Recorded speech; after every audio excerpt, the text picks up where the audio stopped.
Hey guys, this is the Hidden Hero. I'm back again with another Lost Relic video for you guys. Today, we're going to talk about Bound by Adventure Medium article. Let's get right into that right now. As usual, the link to the article will be down in the description below. Let's go right into this. Multiplayer infrastructure. We briefly talked about this in the last Calm Before the Storm article. Basically, it talks about how our current multiplayer infrastructure operates across Europe, US East, US West, and Singapore, and they're planning to expand their reach further down the road depending on how it goes for co-op. I'm sure they're trying to expand further than just 4 sections, but we'll see in the future how far this expands. Town instances. This section basically talks about how one of the biggest discoveries for multiplayer testing was that large population provided very little gameplay value while significantly increasing synchronization costs. That's why they ended up having to remove this shared world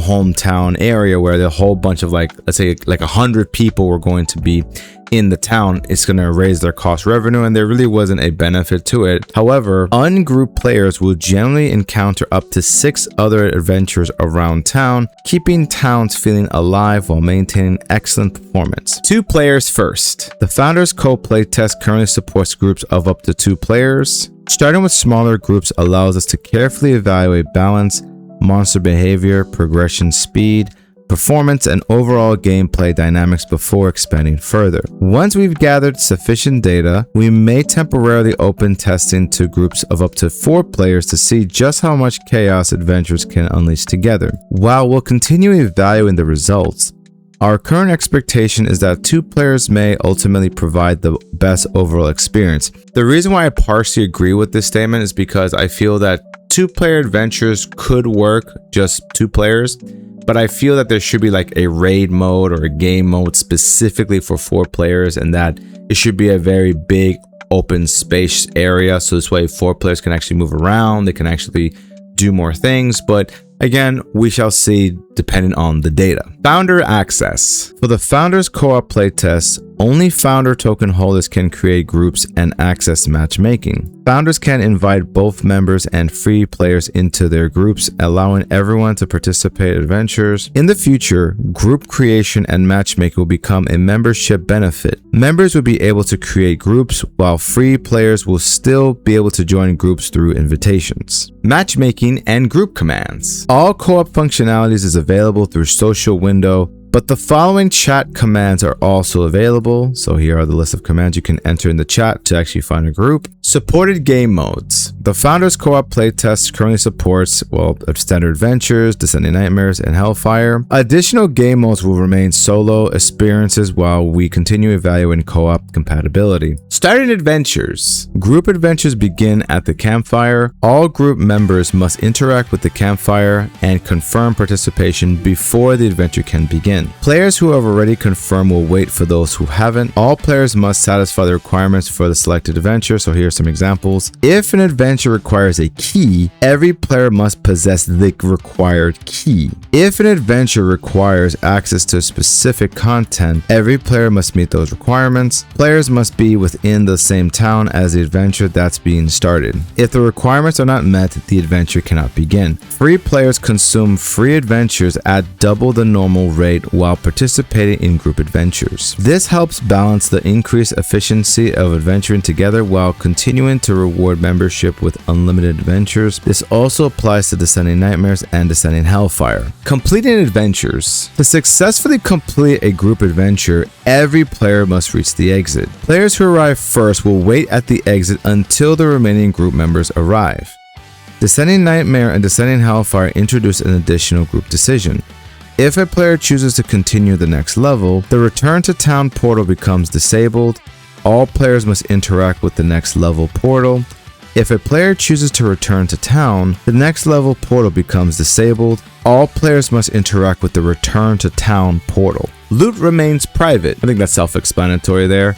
Other players cannot see what you found unless you choose to tell them. Adventure completion screens display player statistics for all group members, but loot remains hidden, allowing players to reveal their discoveries only if they wish. Custodians are generated individually for each player, not shared across the group. Each one is tied to a specific player's breach progress and contains that player's loot and experience rewards. You may sometimes help defeat a custodian without receiving rewards, as it was intended for another member of your group. Artifacts and shared effect. This we all knew was coming. Several artifacts can now provide benefit to other players in your group, and these include Tome of Tranquility, Moonlit Valor, and Photonic Incubator.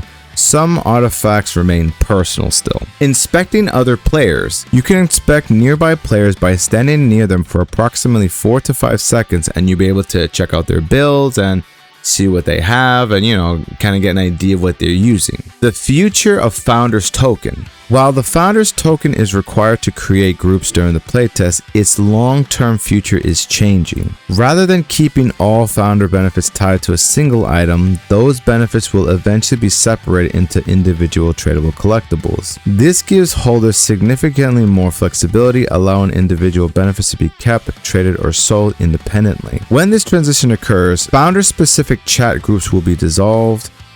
Founder utility outfits chat color will be distributed across separated collectibles.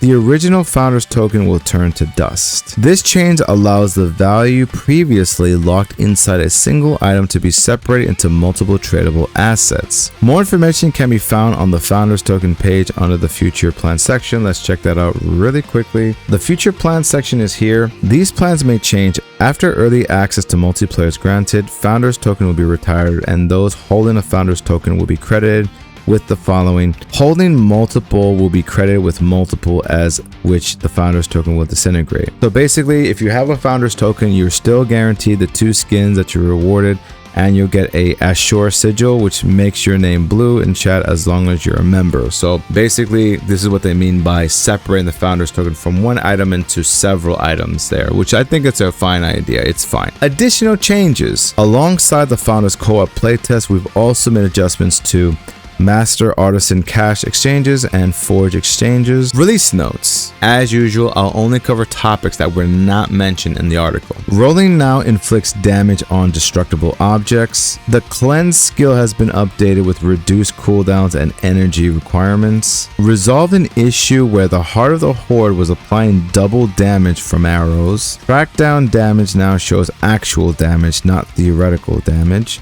The exchange limit has been increased from 999 to 9,999. That's a lot. Improved navigation mesh for better corner handling. Enhancing adventures like Echoes of Time. Attack choices will now reset if a monster is knocked back. Adjusted the height of low edges in Echoes of Time to prevent monsters from shooting over them. Level up notification now displays correctly. You can now see key counts displayed in the top currency configuration bar if you enable them. Fix an issue where system messages would not be marked as read if they had never contacted support. Fix an issue where the Photonic Incubator egg could be picked up immediately after being dropped and increases throw range. That's funny. The Rune Pounce ability now resets properly. Introduced tutorials for low-level players on how to cleanse effectively. Updated Thornix Stone Carver's introductory greetings. The size of the mini-map has been reduced slightly. Fixed a hole in the ground in Emera. Overall, I really enjoyed this update. The thing is, this article was released June 27th. Today is the 29th. I know, slightly later than last time, but co-op has already been released, and in the next video I'm going to actually show you how to actually group up with your teammates and give a little tutorial on how to do it currently. That will change in the future as well, where it becomes mainstream, where anyone with membership can do the co-op. I'll do an updated version of that when that time comes. That's the video, guys. I hope you enjoyed it. If you're new here, be sure to hit that like and subscribe, and hit that bell icon too for more Las Vegas news, events, and the weekly loot. And never forget to follow your arrow. Take care.